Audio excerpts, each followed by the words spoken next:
แม่นอันนี้คือเฮามุงเกาะออกมาไว้คืออัน มาไว้ชื่อตามที่เฮาแนะนำมาเนาะโดยแม่น นั่นแหละแต่ว่าคือได้ใช้มีแบบอะไรเฮาจึงปลูกแบนเอาเลยนะมันจังบ่ยากมากเลยเด้อเด้แม่นนั่นแหละถ้าว่าเฮาสิเกาะต่ำๆบัดมันบัดปลูกบ่ได้ไปเลยเห็นว่าเกาะซำนี้บัดเพื่ออนาคตภายภาคหน้าเพราะว่าอยากปลูกเป็นซำนี้เด้นะพี่น้องคือทางงานละว่ามานะปลูกมานี้พอได้นั่งเย็นเนาะไถทั้งสร้างเพิ่นนี่ว่าจังได๋ไล่ล่ะบ่ได้ใดบาดนี้หาเพิ่นนี่แหละซอยไล่เบิ่งไม้ตัวนั้นจักโตตัวนี้จักโตไม้ขาวในสร้างคือสร้างผู้เก่าผู้เดิมแม่ผู้เดิมผู้ที่ว่าง่ายๆก็ต่างช่วยกันเนาะเอาหาโตซอยกันแต่เรามันไม่สิโยเอาหาโตสำแต่เราว่าสิชื่อไม้อันไม้สิเป็ดเฮ็ดได้บ่ไม้สิเป็ดก็ได้คือได้กันเนาะแม่นได้ไม้สิเป็ดจังเม็ดปะน่ะโตขาวใน4โตนี่ก็7เม็ดซ้ำเก่าอะไรเงี้ยเอาไม้สิเป็ดเนาะไม้สิเป็ดนักก็ได้ไม้สิเป็ดเบิดซะเอาเจ้าลองไล่รวมบ่เลอะอันตัวนั้นตัวนี่ได้ให้บอกคำจดได้จดไว้ตัวเท่านั้นตัวไม่ตัวยาวนี่ก็ตัวควงนี่ตัวนึงจะได้10โตใหม่10โตบ่จดไว้ก่อนพี่น้องเนาะอย่ามันลงนะเฮาก็ได้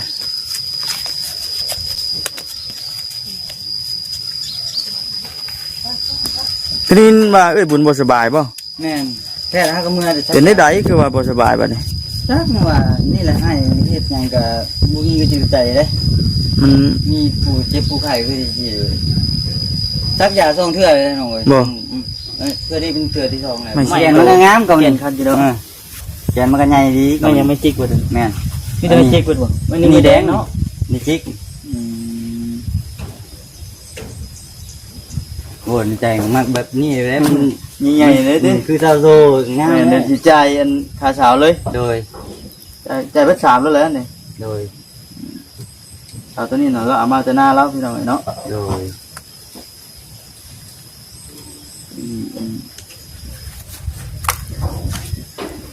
ที่เช่นหาเนาะโดย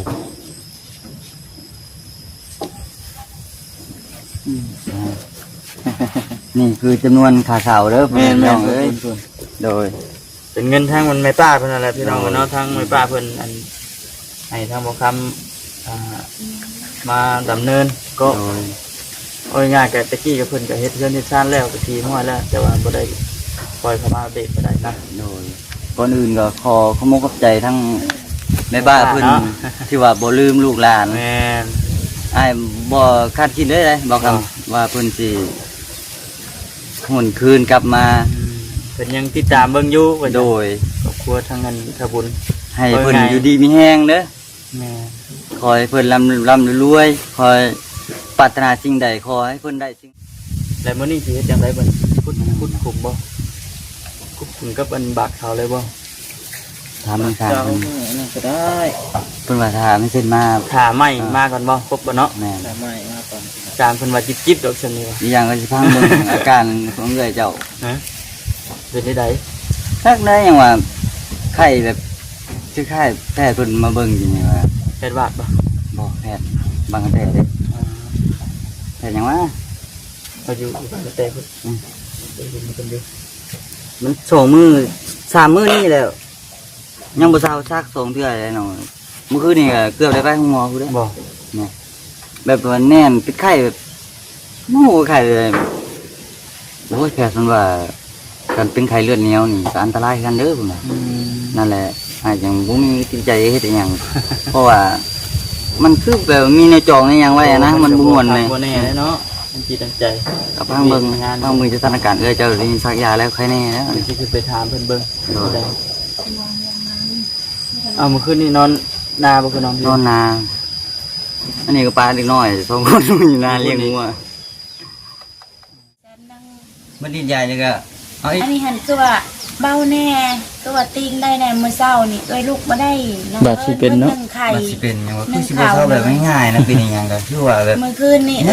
หายใจมันแน่นในใช่ยังมันแน่นหายใจบ่ทั่วท้องไม่ลงเกือบจะไปห้องหมอน่ะมันสิเป็นนะอ้ายกับปู คือเสย เอ้ยบ่อยากเข้าเลยเข้าก็ น้ำมันยังบ่จะกินเอาไว้เต็มเลย บ่คนอยากบ่ น้ำ นั่นแหละอ้ายว่ากินแน่ให้มันเลี้ยงท้องเฮาเองเนาะมันก็ยังเดี๋ยวว่าปลานี่มันบ่ยากอยู่แล้วแต่ว่า บ่ได้กินข้าวมันให้เมื่อยได้เนาะ กระเพาะนี่กันกระเพาะขึ้น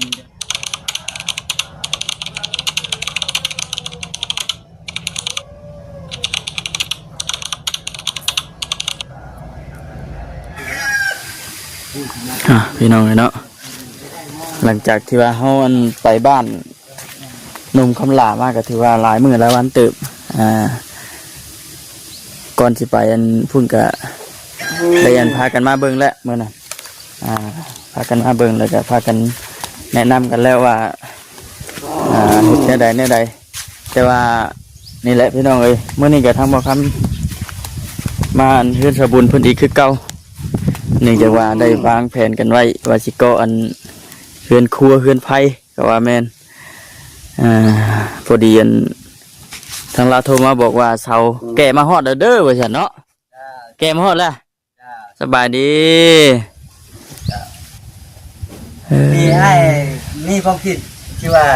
สิเปลี่ยนจากเบื้องนั้นมาเป็นเบื้องนี้ได้หน่อย สิเปลี่ยนบ่ แม่น สิเปลี่ยนแผนบ่ แม่นเปลี่ยนแผนใหม่ เปลี่ยนแผนใหม่ ถ้าว่าสิเฮ็ด กะ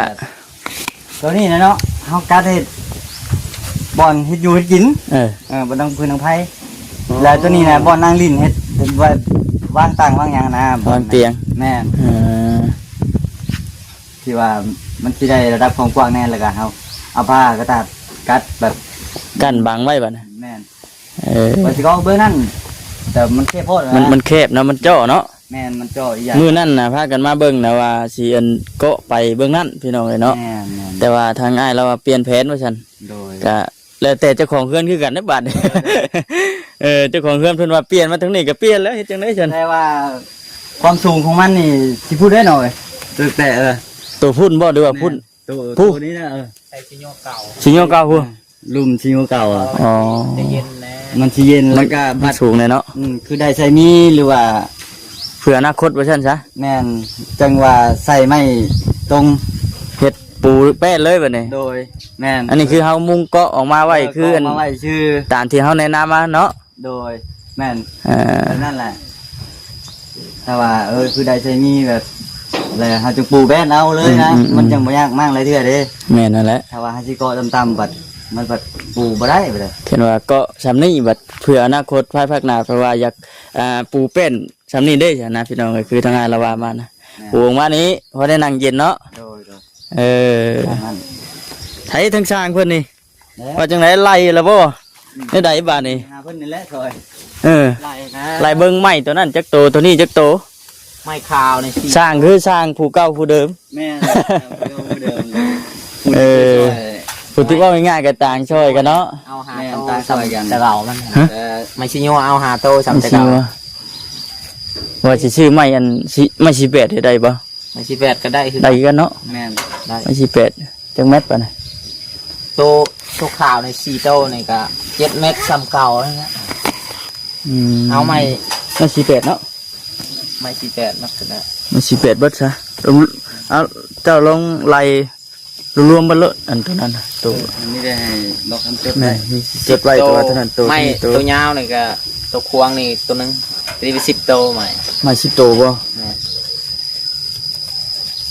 จดไว้ก่อนพี่น้องเนาะอย่ามันลงนะเฮาก็ได้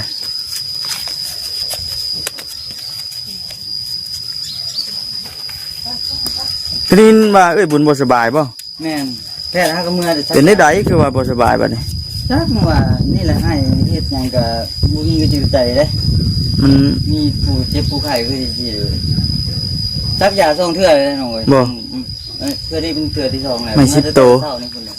คือทั้งหมดทั้งมวลไม้จำนวน10โตนี่แม่นเอาไม้48บ่เนาะ 18มันก็ได้ เนาะมันจังนั้นเนาะ มันก็ได้มันจังบัดเซาเฮาก็มันบ่ใหญ่แน่หรอก สาวเพิ่นก็แก่มาแล้ว เอา4 เม็ดสี่โยนตัวทางยาวเอา7นะ ทางยาวนี่7เนาะ เอาหาโต ทางยาว7โตแม่นบ่ เนี่ย7 เม็ดหาโต 7เมตรหาโตเนาะบ่คำก็ล่าสุดนำ แม่นพูน2 ปีแล้วจักไปเกาะเพื่อนอันอยู่บ้านปานาม โดย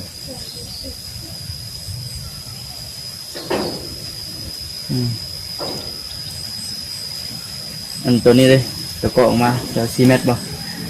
4 เมตรหาโต 4 เมตรหาตัวเดี๋ยวดีๆ3เด้อหาตัวบัดตัวนี้แหล้วเนาะ แม่น เท่านั้นเลย ถ้าว่าบ่พอหรือว่าล้นเรือก็จังว่าไหน แป้นอันนั้นละแป้นอันนี้นะแป้น เป็นลม ลม เป็นลม2 ตัวบ่ 2แผ่น 2 เพศเนาะ 2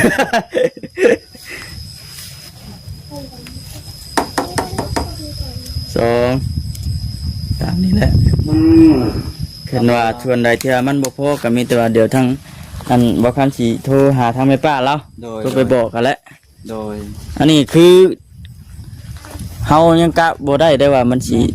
เบิดเท่าไรเนาะคือราคาไม้นี่เฮาก็ยังบ่ทันได้ ฮู้ ไปถามเบิ่งหายังบ่ฮู้ซ้ำ โดย ว่าก็เจ้าขายเท่าใด แต่ว่าส่วนนี้มันจะแพงอยู่แล้วเนาะ แม่นหรือว่าตามนี้บ่ วัฒนี เออ ลายมันได้ดอก มันมีแต่กอออกมาสิเนาะกับซื้อเล็กตะปูเท่านั้นแหละพี่น้องเล็กตะปูสังกะสีอืม ซีก็ใส่ข้าวแล้วจังแทกอีก จังกะว่ามันสิเบิดจักแผ่นเนาะ ก็ซ้ำเก่าเนี่ยว่าปลายแท้ สิปลายแผ่นนี่เนาะว่าง่ายๆก็ตามลุงเก่ามาเลยนี่เลยนี่ แม่น เจ้าของเราผู้เฮ็ดก็นี่แหละวะ แม่นแล้ว เออ หาผู้อื่นปะ โอ้เนาะ มันเป็นคนใกล้กันเด้ คนใกล้กันนี่แหละ หาเราผู้เดียวแล้ว เออ ผู้อื่น เอ หา อ ผมมีเนี่ยให้เขา แม่นตั้งช่วยกัน ต่างหากัน จิตน้ำใจเด็กๆน้อยๆนี่แหละพอได้อาศัยไฟเพิ่งกัน บัดที่นี่จบไปนั่นแหละก็เฮาก็มาเว้าเรื่องเสาบัดนี้ โดย เรื่องเสานี้เท่าไหร่ก็จะว่าเมื่อวานนี่ เขาละ1,500เนาะ เซนหาบ่ แม่นแต่ว่าเสานี่อ่ะตัวนี้น่ะไอ้เก็บเอาอยู่นะเองนี่ตัวนี้บ่แม่นตัวน้อยตัวนี้ได้ชื่อของเราเบิดตัวนี้เขาตัดไปแล้วตัวนี้ไอ้ไปตัดเอาแก่มาเมื่อพร้อมกันเมื่อวานนี้เลย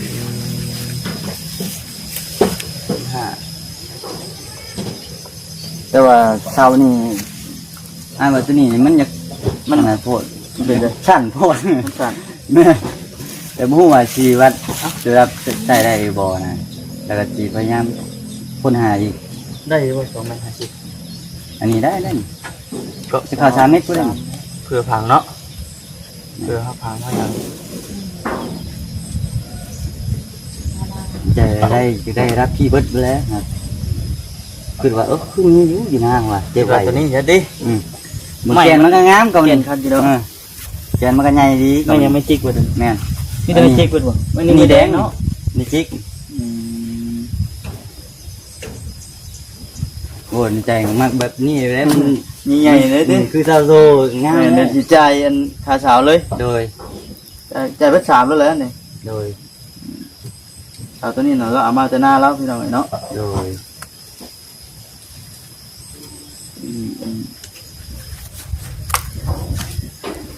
พี่เชนหาเนาะ โดย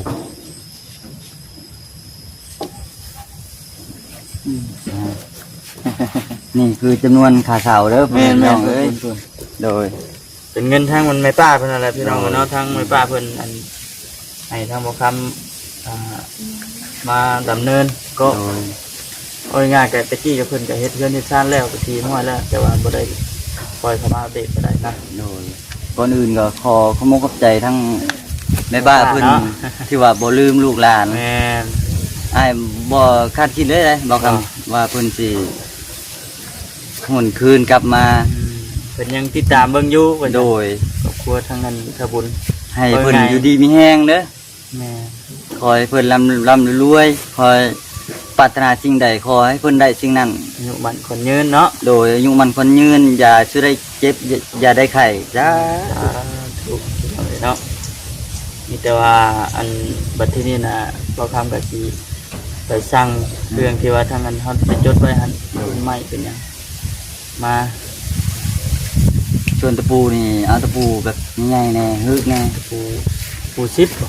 แปด ปูเป็ดปูซิปเนาะปู นะชื่อเพื่อไว้ก็ดีกันตะปู10ตะปู8มึงนี่แหละว่าเฮาสินาๆเนี่ยมัน แม่นนั่นแหละ ได้ ต้ ต้ อ อง ง เผื่อไว้เลยเนาะ นั่น แล้วมื้อนี้สิเฮ็ดจังไดบัดพุดขุมบ่ขุดขุมกับอันบากเขาเลยบ่ ถามเมืองชาติ เจ้า เพิ่น มือนั่นก็ได้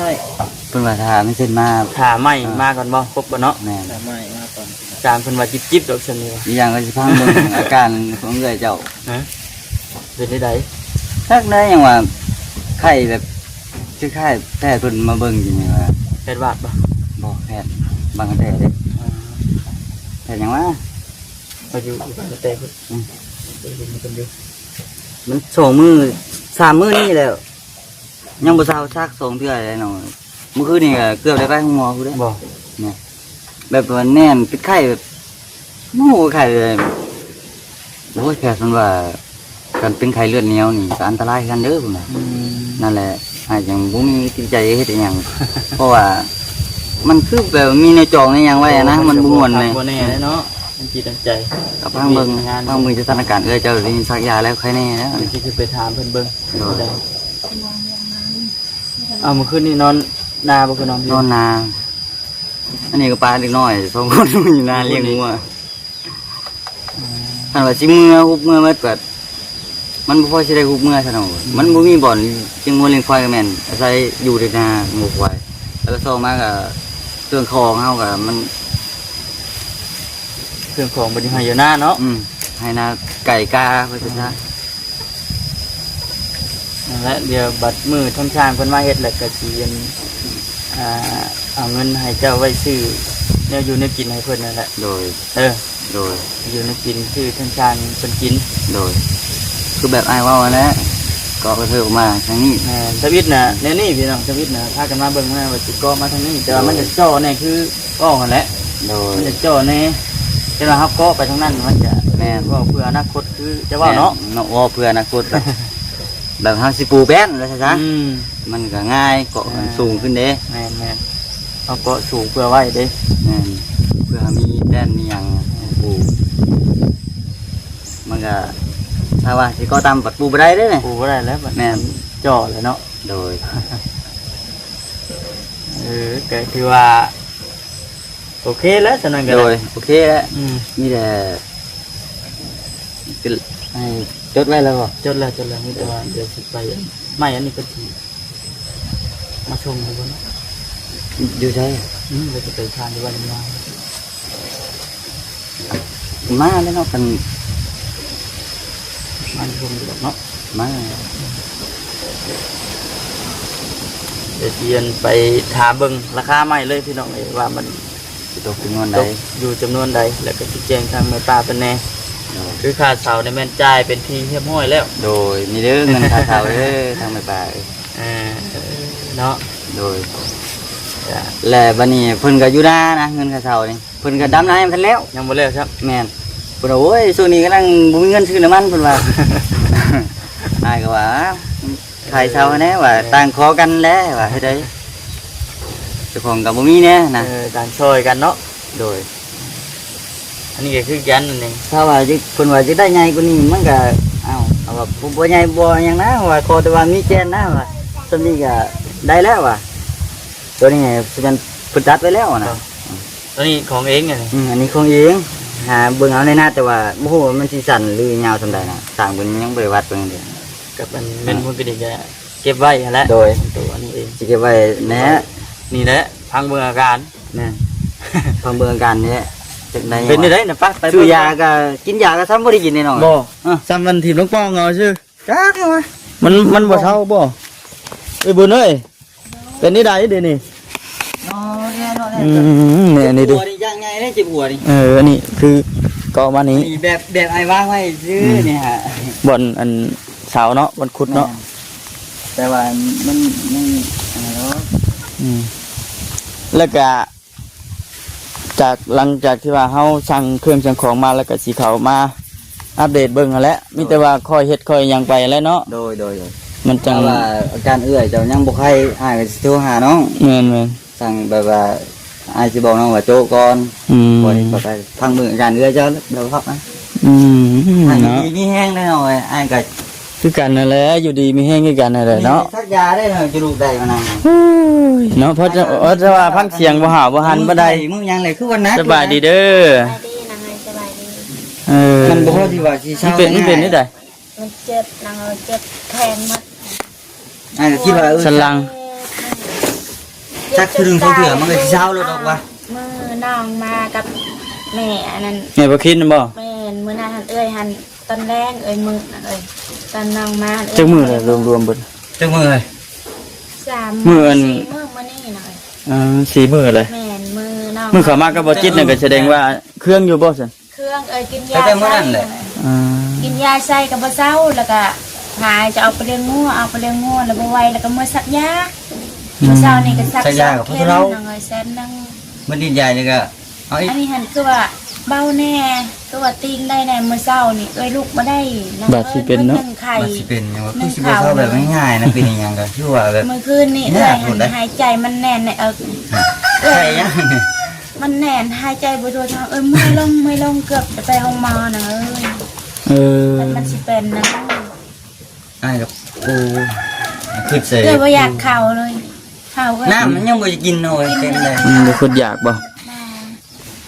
น้ำ นั่นแหละไอ้ว่ากินแน่ให้มันเลี้ยงท้องเขาเองเนาะมันยังแต่ว่าปลานี่มันบ่ใหญ่อยู่แล้วแต่ว่า บ่ได้กินข้าวบ่ให้เมื่อยแล้วเนาะ กระเพาะกินกันกระเพาะขึ้นจะให้ ในอันทั้งอันหมอเพิ่นมาเบิ่งได้เพิ่นว่าได้ใช่ กวดเบิ่งเพิ่นว่ายันไข้เลือดออกกับไข้ยุงเบิ่งอะไรก็คันบ่เช้าอะไรให้เพิ่นให้โทรหา ไปห้องหมอดิ โดย เพิ่นสิเอา ไอ้ เลือด ก็ มากวด ให้เพิ่นติดตามอาการนะฮะ ว่าคันยังมื้ออีตอนเที่ยงนี่ก็สิเข้ามาเอาเลือดไปกวด ไปกวดบ่เนี่ย แถบบ้านโคกนั่น โอ้ เราอยู่คนแต้เรามี เราอยู่ บ้านโค คนแต้ ก อ๋อ ลาก็รู้จักอยู่เบาจิตฮะเพิ่นว่ารู้จักอยู่ แพทย์ยังเนาะลืม สาคอนนะ เลยว่าสาคอน เพิ่นเอาเมียบ้านโคกนั่น อื ล่ะ ม เพิ่นว่าใครจักมือแล้ว3 มื้อ4 มื้อนี้แล้ว ทำไมนอนบ่ได้พากันกลางมุ้งกลางม่านมาจักบ่ กลาง จ้า นุ่งลาย นาก็ชื่อมุงอยู่เฮือนก็มุงชื่อดังละแสนนาง อืม กลางแล้วได้บันเป็น จะเป็นนางก็บ่คิดบ่กันมันสิเป็น นายก็ยังเป็นไม่ได้ขยุง มันเจ็บนางเมื่อวานนี่จริงบ่ได้คอแข็งมันแข็งนี่แข็งหมด ยังก็ แล้วก็ ได้ หัวนี่หนา มีจิตใจคือว่า เนาะ น้ำตาพุบเลยว่ามันคือสร้างเป็นไข่ตะกี้กินยาใส่หันเศร้าไว้อันนี้กินยาใส่หันสมอยนางคือบ่ได้กินยา กินยาก็คือบ่ได้กินติ แม่นวานนี้จนหายอดบ่ได้น้ำตาผึกมันเจ็บหมดอันนี้มันเจ็บอันนี้ ถ้า เรา เราแบกไม่ไงคอนยังว่าเจ็บตุ่มโตเนาะเป็นไข่ ก็ เจ็บ บ่ได้ ตุ่ม เฮ็ด โต หยัง นี่ นะคะออกหน้าก็เลี้ยงแต่งัวซอยลูก อืม ได้เฮ็ดหยังบัดมันสิมือไข่มันออกมาฮ้อนหนาวๆแล้วก็มันวิดก็เป็นฮ้อนๆหนาวๆแล้วก็จามโอ้สงสัยคือสิมือไข่ว่ะกินยาปลาใส่3 เม็ดคือเก่ามือไข่เลย มันปวดกระตุงกระโตเนาะมันเลยแบบถือกินไข่สินะ แบบนั้นแหละ อ่า แบบว่ามันเครื่องนะ มันเครื่องกระตุงกระโตเด้ เพิ่นถามว่าเลือดออกบ่เลือดบ่ได้ออก ถ้าใครเลือดออกเพิ่นว่าเลือดมันสิออกทางดันทางปากจากมืออแต่ละว่าที่มือซ้ำบ่ได้กินน้ำแล้วน่ะเลือดมันจะกล้ามแล้ว แต่ว่าซักยาแล้ว ชักแล้ว แต่ว่าเพิ่นว่าให้พังเบิ่งอาการกันบ่ แม่น ซักมื้อเช้านี่บ่ พังเบิ่งอาการตอนเที่ยง ถ้าเพิ่นว่าพังเบิ่งอาการตอนเที่ยงถ้ายังคือเก่าล่ะก็เพิ่นจะเข้ามาเอาเลือด ไปกวดให้โยงมาคุม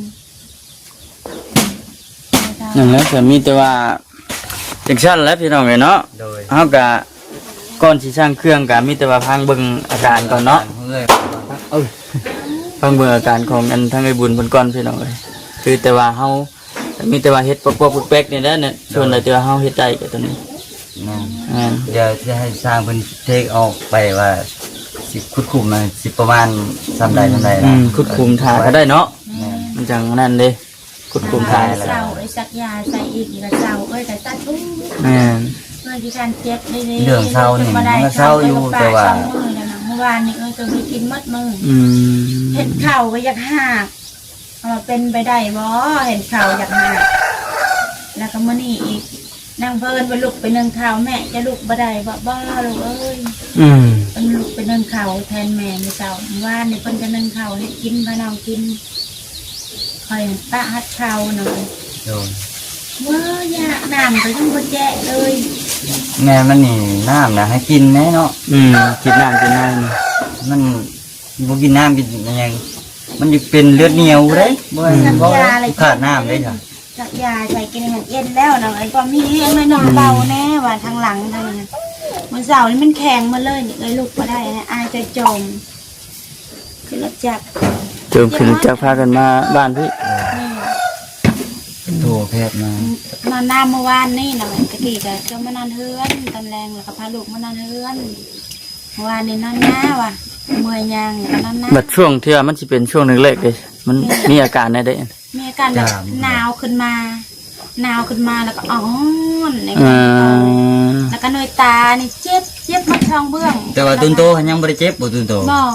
มีแต่ว่าเอาห่อนก่อนเอาห่อนแล้วก็ซีหนาวแตกขึ้นเยือกแล้วเอ้ยคือสิเป็นไก่พี่จักว่า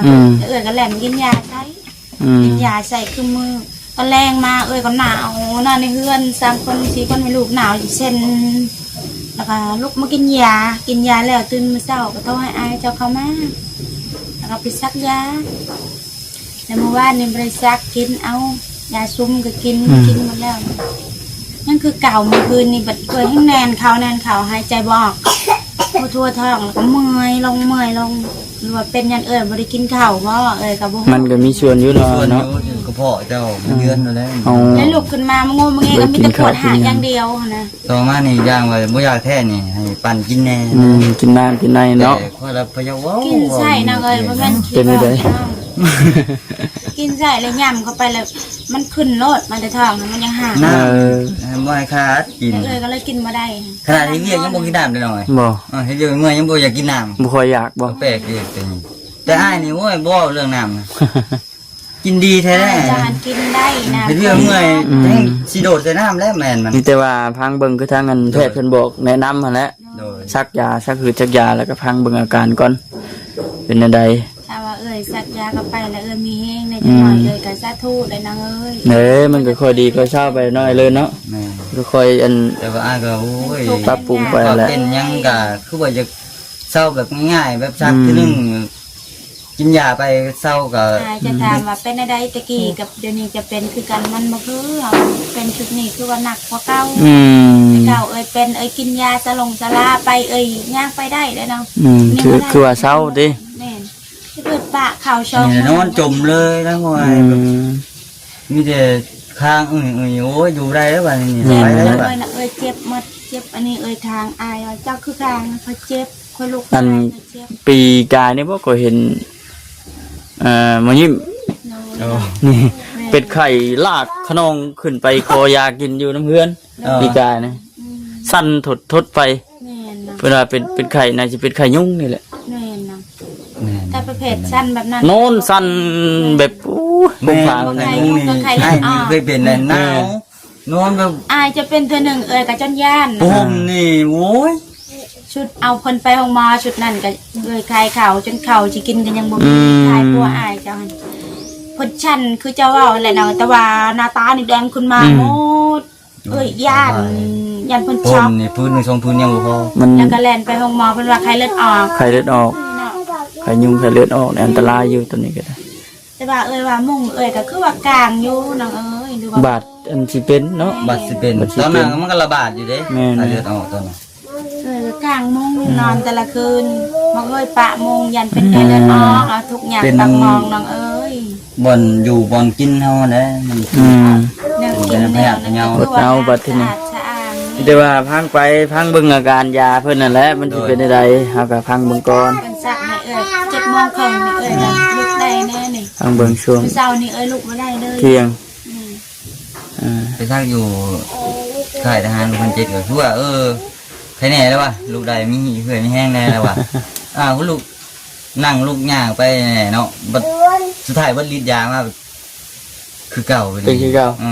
นอนจมอยู่คือเก่ากินต่อเนื่องเลยเด้อยาว่าจะให้มืออีกเด้อ กินยาวัด3 แพงหน่อยศาลา2 แพงปลาแพง1 กินเดือนละ3 เม็ด 4 เม็ด 3 เม็ด 4 เม็ดจนเอื่อยคือสิยาเฮ็ดเอื่อยกับปานนั้น ยากลุ่มนึงก็ว่านั้น แม่แล้วก็ตัวเจ็บอันบ่ลดเลยหั่นซับเก่า กินหลายบัดยาแพ้ยาเนาะ แม่ กินของกินแล้วมันบ่ได้นั่นเด้ 30 นาทีกินใช่ ส่วนมากนี่เช่นว่าเป็นไข้แบบนี้น่ะมันสิอันนั้นช่วงดึกๆเนาะ แม่นอาการ ช่วงดึกอาการเพิ่นสิ 12 โมง 1 โมง อาการเย็น ลูกมากินยามึงเจอ แต่ไอ้ยังปลุกเพิ่นอยู่ตลอดเลยที่ว่าประมาณจะมีเนาะเคยมือหรือว่ามือดินยาแล้วให้เพิ่นกินต่อเนื่องอยู่ ก็ยังบ่เศร้าเลยคือไปสิแล้วนี่แต่ตัวแพทย์มาสักคือว่า เพิ่นว่าบางเบิ่งเด้อสักยานี่เข้าไปเพิ่นว่าถ้าเราคือกับพยาธิจะเป็นแล้วก็มันเศร้าเศร้าแล้วสิประมาณ11 12 โมงแล้วสิเขามันจะเอาเลือด เพิ่นยังสิเข้ามาเจาะเบิ่งอยู่บ่ แม่นเพราะว่ามีเบอร์เพิ่นนั่งเอ้ย อุ่นใจอยู่อุ่นใจแพทย์น้ำหมอเพิ่น เพิ่นก็เป็นแพทย์ของหมอกลุ่มนะ เคยเห็นเพิ่นอยู่ แม่น เพิ่นนั่นอยู่บ้านคนเต้บ่ แม่น เป็นหยังมีแต่ว่าค่อยเช้าไปแล้วเนาะแล้วก็มีแต่ว่า เศร้าไว้แบบ อ่า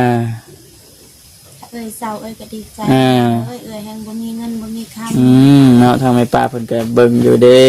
โอ้ เป็นได้แต่ว่าคือหลักๆแล้วก็แม่นนั่นมาอันนี้แหละพี่น้องเนาะก็ โดยมาเป็นเรื่องไม่เส้น แม่น ก็จะอยากเอ้ยโอ้ยดีใจเพิ่นมาก็เฮือนให้บ่เป็นไข่แม่น ก็เจ้าท่วงบ่ ไม่เห็น ก็จะว่าอ้าวจิก่อเฮือนออกที่ซักไปเป็นไข่ดีใจแฮงว่าดีใจแฮงเจ้าของว่าดีใจแฮง ดีใจจะเป็นไข่ดิ แม่น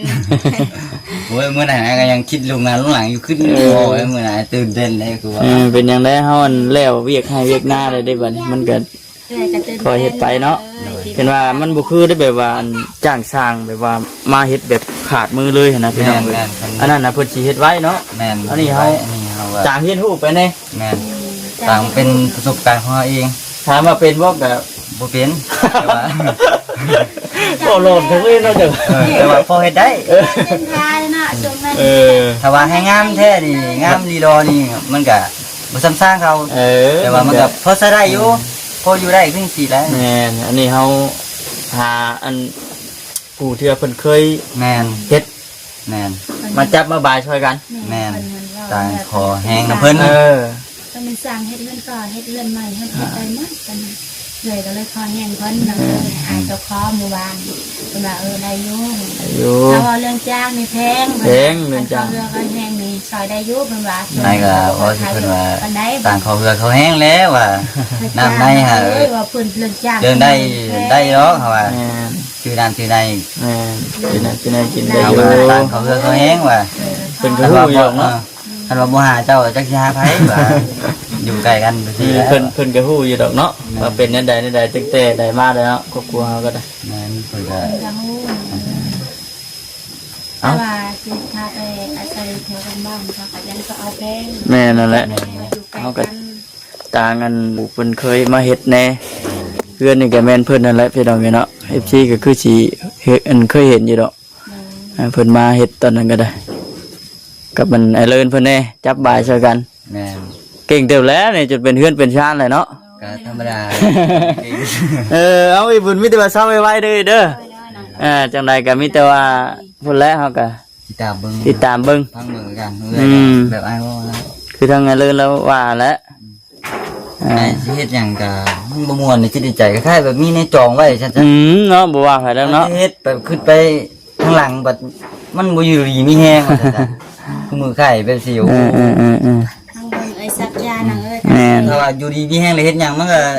มันก็ม่วนไปเบิด แม่น ไอ้เจ้า ช่วงงานนี่หยังมันก็พุ่งไปเบิดนะว่าไง แม่นไอ้สักยาเข้าไปแล้วมันก็สิเศร้านะ แม่นเอาโอเคเอาเอ้ยสบายดีเด้อ สบาย สบายดี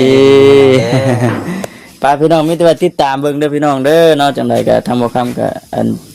ยังสิได้เข้ามาเจาะเบิ่งอยู่เนาะเข้ามาอัปเดตเบิ่ง